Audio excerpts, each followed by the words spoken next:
Long Island Crisis Center is a suicide prevention and crisis intervention agency.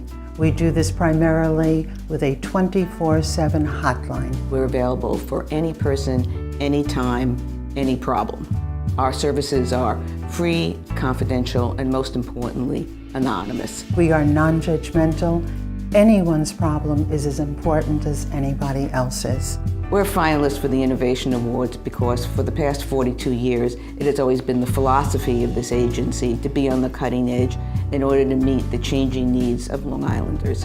We were the first crisis center in New York State to be offering crisis intervention via text messaging.